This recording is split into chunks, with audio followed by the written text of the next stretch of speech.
Tetap berdiri, mari kita akan membaca dengan kuat, bergairah, Mazmur 119 ayat yang 118 sampai yang ke 129. Saudara baca dengan kuat, ya, karena ini adalah bukti iman dan percaya kita akan setiap firman yang disampaikan. 1, 2, 3. Engkau menolak semua orang yang sesat dari ketetapan-ketetapanmu, sebab sia-sia tipu muslihat mereka. Sebagai sanga kuanggap semua orang fasik di bumi. Sebab itu aku mencintai peringatan-peringatanmu. Badanku gemetar karena ketakutan terhadap engkau. Aku takut kepada penghukumanmu. Aku telah menjalankan hukum dan keadilan. Janganlah menyerahkan aku kepada pemeras-pemerasku. Jadilah jaminan bagi hambamu untuk kebaikan. Janganlah orang-orang yang kurang ajar memeras aku. Mataku sangat merindukan keselamatan daripadamu dan merindukan janjimu yang adil. Perlakukanlah hambamu sesuai dengan kasih setiamu dan ajarkanlah ketetapan-ketetapanmu kepadaku. Hambaku ini, buatlah aku mengerti, supaya aku tahu peringatan-peringatanmu. Waktu untuk bertindak telah tiba bagi Tuhan. Mereka telah merombak Tauratmu. Itulah sebabnya aku mencintai perintah-perintahmu lebih daripada emas, bahkan daripada emas tua. Itulah sebabnya aku hidup jujur, sesuai dengan segala titahmu. Segala jalan dusta aku benci. Peringatan-peringatanmu ajaib.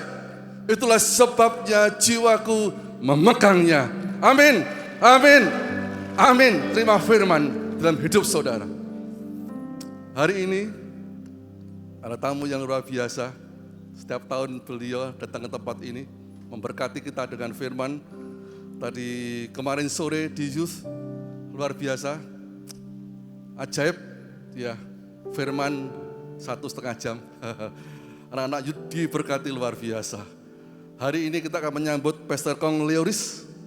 Hadir di tempat ini akan menyampaikan firman. Mari kita akan tepuk tangan menyambut beliau. Terima saudara dengan hati firman yang kuat. Amin. Terima kasih Pak Andreas. Tapi pagi hari ini nggak akan 1,5 jam. Silakan duduk Bapak Ibu sekalian. Shalom. Shalom. Selamat pagi.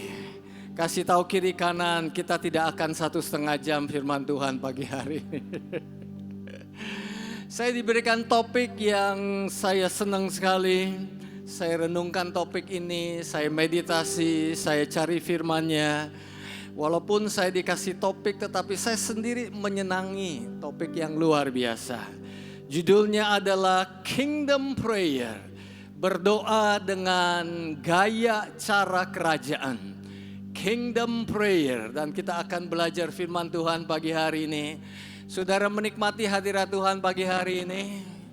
Luar biasa, saya ingin berterima kasih kepada para WL dan musician, singers, dancer.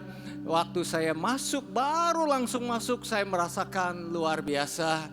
Hadirat Tuhan menjamah saya duduk di situ, tidak terasa air mata keluar. Luar biasa, Tuhan kita adalah Tuhan yang baik.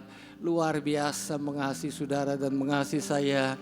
Kita berikan tepuk tangan buat Tuhan, kita berikan tepuk tangan untuk orang-orang yang telah melayani kita pagi hari dengan luar biasa. Hadirat Tuhan sungguh amat luar biasa.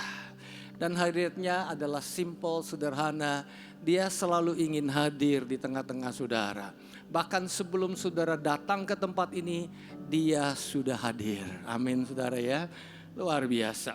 Saya beberapa hari yang lalu atau minggu yang lalu sambil saya menyiapkan firman Tuhan ini, saya sempat mendengar klip singkat daripada seorang hamba Tuhan yang dipakai Tuhan luar biasa tentang doa. Beliau bernama Billy Graham, kalau ada slide-nya bisa dimunculkan. Dia memberikan sebuah kesaksian dan sebuah encouragement. Dia bilang, saudara-saudara, mari kita berdoa di pagi hari. Kemudian dia lanjutkan dengan berkata, mari kita berdoa di siang hari. Dia lanjutkan lagi, dia bilang kalau doa kita biarlah doa yang tiada berkeputusan. Kemudian dia akhiri dengan sebuah kesaksian, ada seorang percaya yang baru percaya baru 1-2 minggu. Kemudian orang yang percaya ini mulai berdoa dan Tuhan menjawab di dalam minggu itu 33 doanya. Itu bukan jumlah yang sedikit, saudara. Kalau saya mau jujur, dalam hidup saya kadang-kadang di dalam seminggu saya tidak meminta kepada Tuhan 10 permintaan.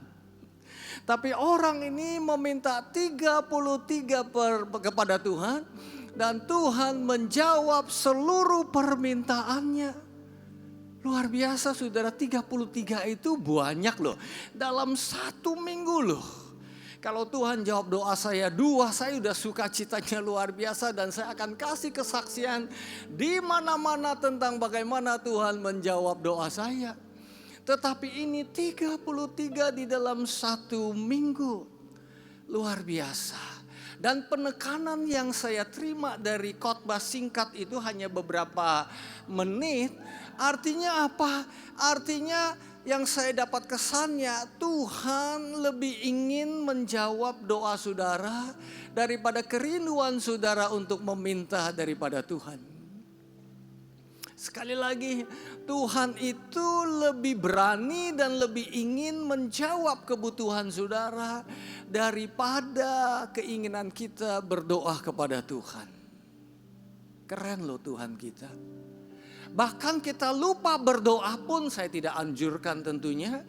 Tuhan sudah tahu kebutuhan saudara dan kebutuhan saya. Itulah Tuhan saudara dan Tuhan saya. Saya barusan mengubur, melepaskan jenazah daripada salah satu tim penggembalaan saya. Usianya sudah lanjut 80 tahun, seorang ibu. Suaminya sudah meninggal mendahului beliau. Kemudian lucu sekali permintaannya dan mungkin tidak masuk akal dan mungkin merepotkan keluarga.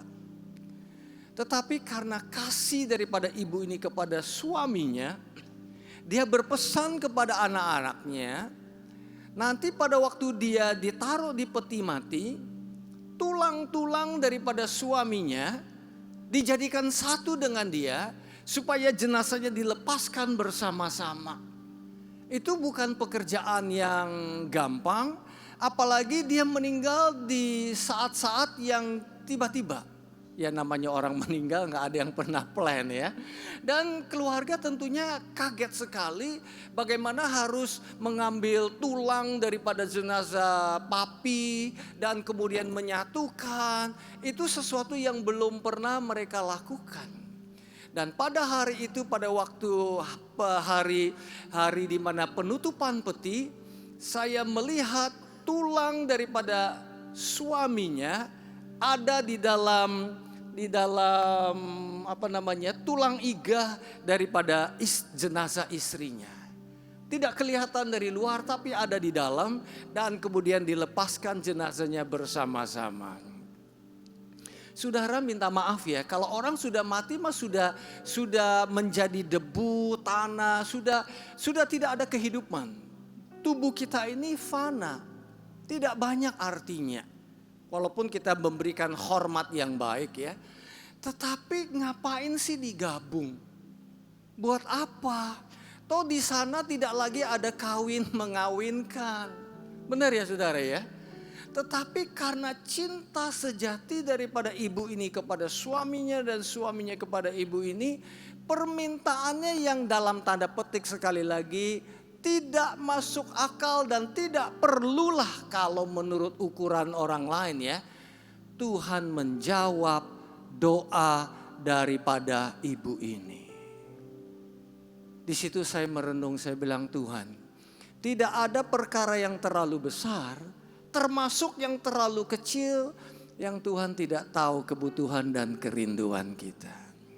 Jadi hari ini kita belajar berdoa dengan kingdom prayer, doa kerajaan. Mengapa saudara?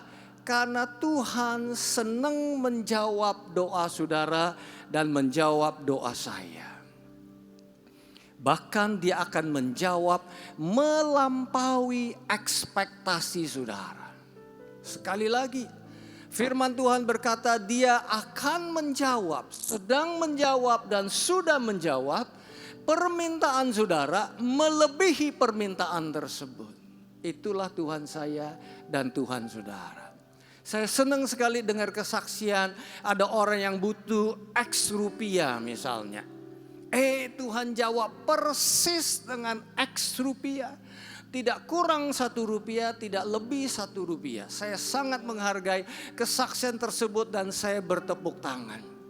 Tetapi saya juga pernah mendengar kesaksian dan saya juga beberapa kali mengalami saya butuh X rupiah, Tuhan berikan X dan Y rupiah. Karena dia ingin surprise kita, mengagetkan kita dalam hal yang positif, melebihi cara kita berpikir dan cara kita berdoa. Amin saudara, kasih tahu kiri kanan saudara. Katakan apa yang Pastor Kong ngomong itu benar sekali. Amin saudara ya. Haleluya. Mari kita lihat Matius 6 ayat 9. Tuhan Yesus mengajarkan murid-muridnya berdoa dengan cara yang sederhana. Matius 6 ayat 9 kita baca bersama-sama. Karena itu berdoalah demikian. Bapa kami yang ada di surga, dikuduskanlah namamu.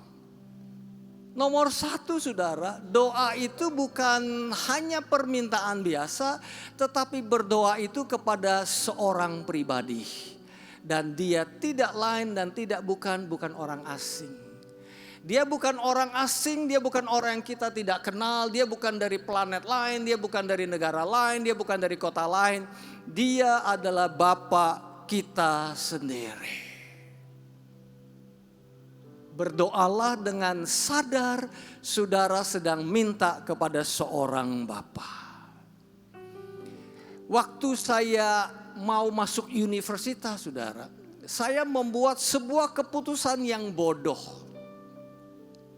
Teman-teman saya ajak saya, yuk kita sekolah universitas. Ayo saya bilang. Saya nggak tahu mau kemana, jurusan apa saya juga nggak tahu. Kemudian teman-teman bilang, ayo kita ke Amerika. Dan saya membuat keputusan yang salah, saya bilang iya. Padahal orang tua saya tidak punya duit, benar-benar gak punya. Dan saya tidak tahu kalau orang tua saya itu tidak punya uang. Sampai saya lulus sekolah, baru mama ceritakan kepada saya bahwa mereka tidak punya uang. Tetapi sebagai seorang anak ya saya enak aja ngomong. Waktu itu zamannya masih tulis surat, belum ada email, belum ada WA. Jadi saya tulis surat karena orang tua saya ada di daerah. Teman-teman saya ngajak mau sekolah di Amerika. Saya juga mau. Titik. Dan to my surprise saya kaget. Papa saya jawab, iya, pergi kamu sekolah di Amerika. Kemudian saya sadar, itulah hati orang tua. Mama saya cerita, kita gak punya duit. Saya hanya bawa pertama 10.000 US dollar.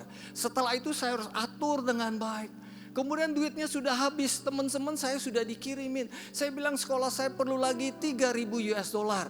Teman-teman saya dikirimin oleh orang tuanya 5.000, 7.000, 10.000. Permintaannya 3.000. Dikirim orang tuanya 10.000 karena orang tuanya punya duit. Saya dikirimin ya 3.000 plus $1. Karena saya tidak tahu kalau orang tua saya tidak punya uang. Tetapi saya belajar dari pengalaman orang tua. Dia ingin memberikan yang terbaik kepada anaknya. Itu saja modal daripada orang tua. Walaupun dia tidak mampu melakukannya, tetapi dia akan berusaha semampu dia dan tanpa kasih tahu saya kalau dia tidak mampu. Mah, kenapa nggak ngomong kalau nggak bisa? Kan ada banyak sekolah-sekolah yang bagus, nggak harus ke Amerika. Ada di kota-kota lain, bagus-bagus sekolahnya. Kita harus bangga sama sekolah yang ada. Tapi mami saya nggak jawab. Mami saya bilang, kita semua ingin memberikan yang terbaik kepada semua anak-anak papi dan mami. Boleh tepuk tangan tuh orang tua kita. Dan orang tua saudara dan orang tua saya adalah Bapa kita di surga. Matius 6 ayat 9 kita baca bersama-sama. Karena itu berdoalah dengan demikian. Biasanya kalau dibilang demikian langsung kita pikir step 1, step 2, step 3 dan step 4. Boleh-boleh saja. Tetapi berdoalah dengan cara demikian, Tuhan justru memperkenalkan seorang pribadi daripada sebuah metode. Tidak salah dengan metode, tidak salah dengan cara. Saya ingin belajar, tetapi sebelum kita mengenal cara, kita mengenal dulu pribadi yang luar biasa. Dia adalah Bapa saudara dan Bapa saya. Amin saudara ya. Saya sedih loh kalau anak saya pulang ke rumah, buka kulkas dan kemudian, "Deh, boleh gak makan pisang? Deh, boleh gak saya minta stroberi?" Saya sedih. Kalau tetangga datang mesti minta sama saya. Gak boleh nyelonong. Tapi kalau anak-anak saya gak pernah. Dia buka lemari es, dia makan saja. Karena dia tahu ini rumah orang tuanya. Matius 6 ayat 9. Karena itu kita baca bersama-sama. Berdoalah dengan demikian. Bapa kami yang ada di sorga. Doa itu sederhana. Sejauh hubungan pribadi. Doa itu sederhana. Sejauh pengenalan kita akan Bapa kita di surga. Amin gak saudara? Amin ya saudara ya. Luar biasa. Jadi apa definisi doa? Banyak sekali definisi doa yang sudah disebut. Napas kehidupan dan lain sebagainya. Bagi saya definisi doa adalah ngobrol sama papamu. Minta sama babemu. Ajukan permohonanmu kepada orang tuamu. Itu saja definisi yang saya baca dari ayat Matius 6 ayat yang ke-9. Apa itu doa? Nomor 2 kita lihat ayat yang ke-7 dan ayat yang ke-8. Kita baca bersama-sama. Lagi pula dalam doamu itu janganlah kamu bertele-tele. Saya senang dengan ayat ini. Karena saya gak pinter berdoa. Saya gak pinter bersilat lidah. Tulis surat. Saya mau sekolah ke Amerika. Boleh tidak? Udah itu aja. Saya tidak kenal Amerika seperti apa. Sekolahnya di mana saya nggak tahu karena teman saya ngajak. Kotanya seperti apa saya nggak tahu. Cuman nggak bertele-tele. Saya senang dengan ayat ini. Nggak bertele-tele. Karena saudara sedang berbicara kepada orang tua saudara sendiri. Saudara tidak sedang memberikan proposal yang bermacam-macam. Harus kirim gambar ini, harus kirim keadaan ini, harus kirim data ini. Enggak, saudara sedang berdoa kepada Babemu di surga. Dan jangan bertele-tele seperti kebiasaan orang yang tidak mengenal Allah. Rupanya kebiasaan orang yang tidak mengenal Allah ngomongnya kepada Tuhannya bertele-tele. Banyak doa Tuhan Yesus itu singkat, gak lama-lama. Dan kebanyakan orang gak berani berdoa karena dia berpikir berdoa itu harus panjang dan pakai bahasa yang indah, pakai bahasa yang bagus. Oh bagus, saya senang, saya bangga sama orang yang bisa merangkai kata-kata yang indah. Tapi yang saya pelajari dari ayat firman Tuhan ini straightforward aja, apa adanya. Saya dulu kalau misalnya saya keluar kota, misalnya mau makan ya, saya kadang tidak tiap kali saya berdoa. Saya minta leader saya yang berdoa. Satu contoh di luar kota, kamu yang berdoa. Oh jangan saya pastor, jangan saya. Saya tidak tahu cara berdoa seperti apa. Sebenarnya dia tahu, tapi punya konsep yang salah. Kalau doa harus panjang dan lebar. Kemudian, aduh lah, ya udahlah. Kalau gitu saya berdoa. Saya bilang Tuhan terima kasih. Saya pakai bahasa Inggris. Saya bilang thank you Lord, bless the food for our body's sake in Jesus name. Tuhan terima kasih untuk berkat-Mu. Kami terima dengan ucapan syukur dalam nama Tuhan Yesus. Amin. Udah itu saya langsung makan. Kemudian leader saya mulai bisik-bisik sama saya. Pastor kok doanya pendek banget. Kamu mau panjang? Aduh udah keburu perutnya udah bunyi. Boleh gak kita doa untuk yang lain? Boleh. Itu bagian doa syafaat, silakan. Tapi kalau doa makan minta maaf ya saudara ya. Saya doanya pendek banget deh. Besok-besok saya suruh dia berdoa. Saya minta dia berdoa. Dia bilang, pastor saya sudah bisa berdoa. Dalam nama Yesus, terima kasih untuk makanan dan minuman. Amin. Kalau saya lihat sekilas di sini, kelihatannya saudara senang doanya panjang lebar ya. Oh enggak saudara ya, berikan tepuk tangan buat Tuhan ya. Yang cepat-cepat. Saudara saya punya pengalaman saudara. Teman saya, kita ke Amerika itu berlima.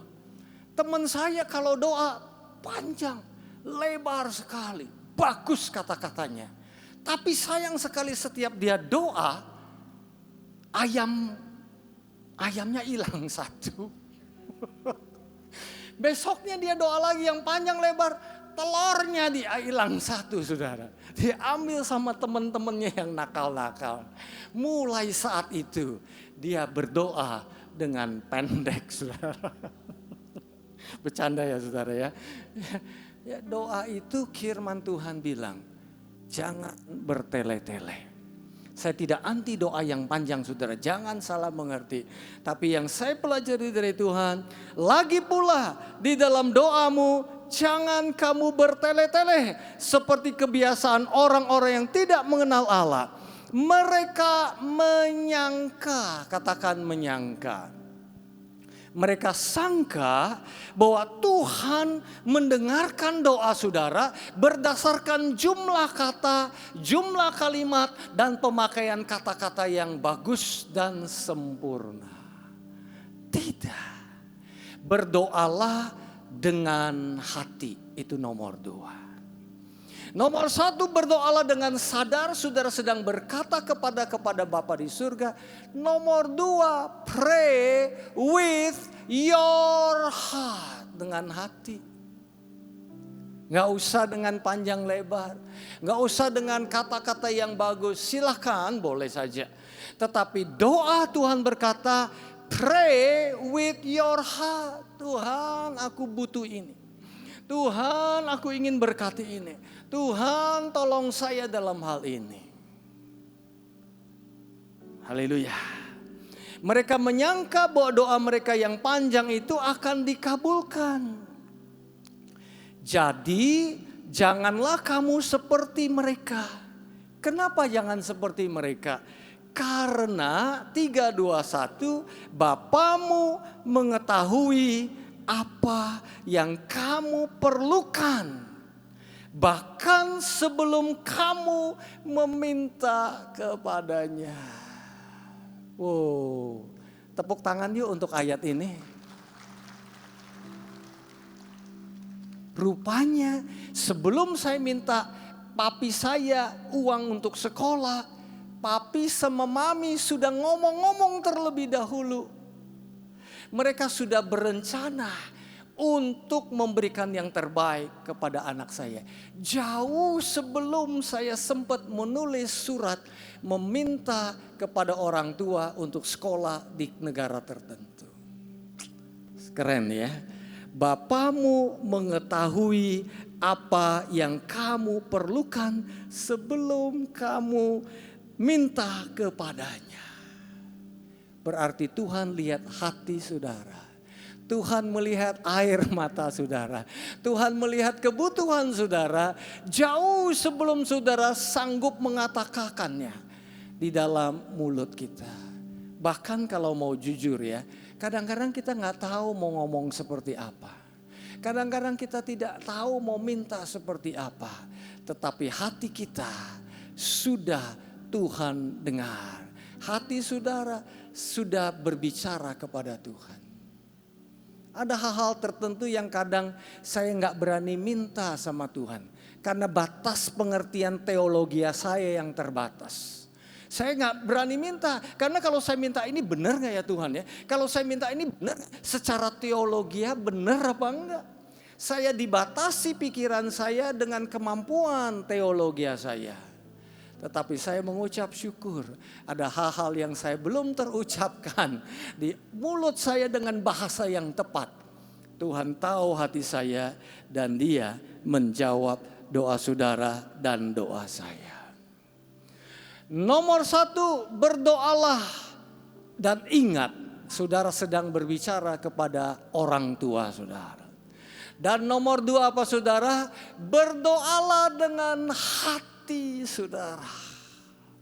Mau tambah kata-kata silakan, tapi berdoa dengan hati saudara. Satu hari di daerah Peru kalau tidak salah, ada terjadi gempa bumi yang dahsyat. Gedung-gedung runtuh dan ada 2 anak kecil yang sedang terjebak di sebuah bangunan yang roboh. 2 anak kecil terjebak, mereka sedang menanti pertolongan. 1 anak kecil itu ketakutan, dia ketakutan sekali. Kemudian anak kecil yang kedua berkata, "Don't worry, jangan khawatir." Kenapa jangan khawatir? Papiku pasti akan datang menolong aku. Dari mana kamu tahu? Karena papiku pernah berkata kepadamu, "Nak, papi akan selalu ada bersama-sama dengan kamu."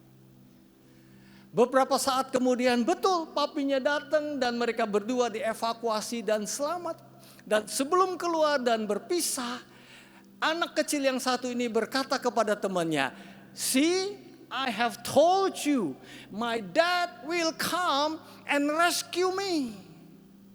Aku sudah kasih tahu kamu kan, bahwa papiku akan datang dan menyelamatkan aku. Kalau papi jasmani bisa begitu baik sama kita, apalagi papi di surga. Dia mengetahui hatimu sebelum kau ucapin kata-kata. Beberapa bulan yang lalu mantu saya ngomong sama saya. Saya senang sekali dia ngomong sama saya. Entah bagaimana tiba-tiba dia ngomong sama saya. "Deh, Josh pernah ngomong sama saya." Anak saya yang laki namanya Josh. Josh pernah ngomong sama saya ingat betul. Pokoknya Josh bilang gini, "Kalau aku butuh pertolongan, Dedi pasti menolong saya." Saya dengar itu, aduh saya seneng. Sehari itu saya seneng banget. Dia tahu babenya selalu ingin menolong saya. Yang seneng bukan anaknya, papinya yang seneng. Bayangin, anak saya bilang itu yang seneng, lebih seneng daripada anaknya adalah papinya sendiri.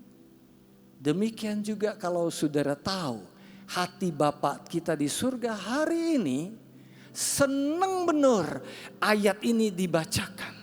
Dan kalau saudara tahu Dedi papi di surga, Bapa di surga senang sekali menjawab doa dan kebutuhan saudara dan saya. Mau 33 permintaan dalam minggu, silakan. Tuhan punya cadangan yang banyak di surga untuk menolong saudara dan saya. Matius 6 ayat 10 kita lanjutkan. Yang ketiga saudara, Matius 6 ayat 10 kita baca bersama-sama. Datanglah kerajaanmu, jadilah kehendakmu di bumi seperti di surga.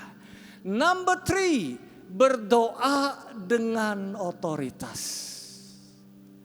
Tuhan Yesus ingin kerajaannya datang di muka bumi. Tuhan Yesus ingin kehendaknya datang di muka bumi ini. Berdoalah dengan otoritas. Jangan berdoa dengan ketakutan. Jangan berdoa dengan gak enak hati. Berdoa dengan otoritas.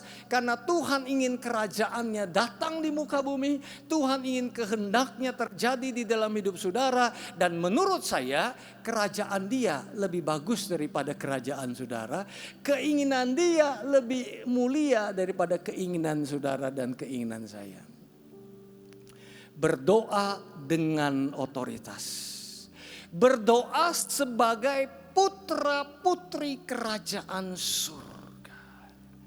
Jangan berdoa dengan sungkan-sungkan. Jangan berdoa dengan berkata, aku tutup permintaanku yang tidak sempurna ini karena aku ini seperti cacing-cacing. Minta maaf ya saudara ya. Tapi berdoa dengan berani. Karena Tuhan berkata, datanglah kerajaanmu, jadilah kehendakmu di atas muka bumi ini. Jadi kalau saudara melihat di muka bumi ini ada sesuatu yang tidak sesuai dengan keinginan surga, saudara bilang, tidak, keinginan surga harus terjadi di atas muka bumi ini. Tidak, sesuatu yang tidak baik di muka bumi ini tidak boleh berlangsung terlalu lama. Karena bumi ini harus seperti keadaan di surga. Amin saudara ya. Nomor 3 apa saudara? Berdoa dengan otoritas sebagai putra putri kerajaan surga. How great is our God. Sing with me, how great is our God. Always sing, how great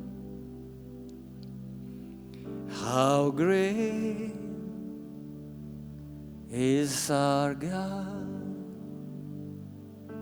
How great is our God. How great is our God. Sing with me, how great is our God. Always sing, how great is our God. Name above all names. You are worthy.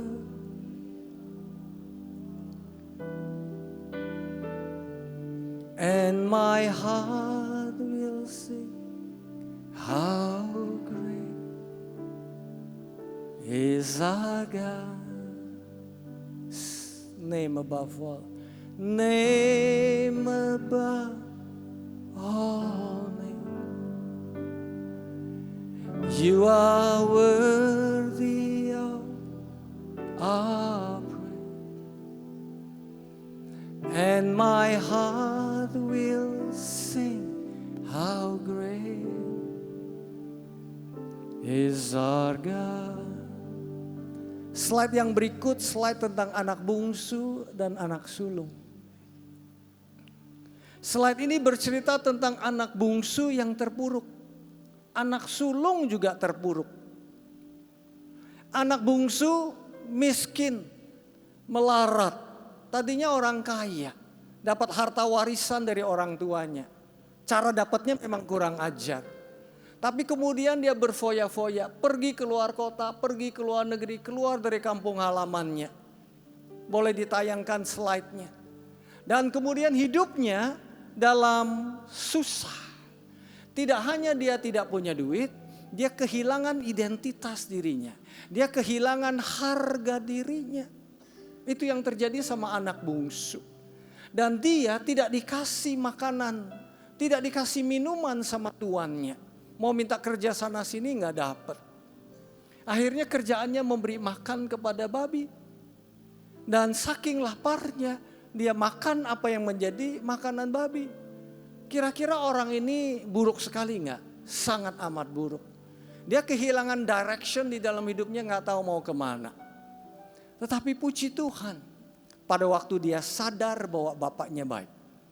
Pada waktu dia sadar di rumah orang tuanya banyak makanan. Pada waktu dia sadar orang tuanya banyak karyawan. Dan karyawannya makan pagi, makan siang, makan malam termasuk snack. Coffee break. Dia mulai sadar, iya ya bapak saya baik.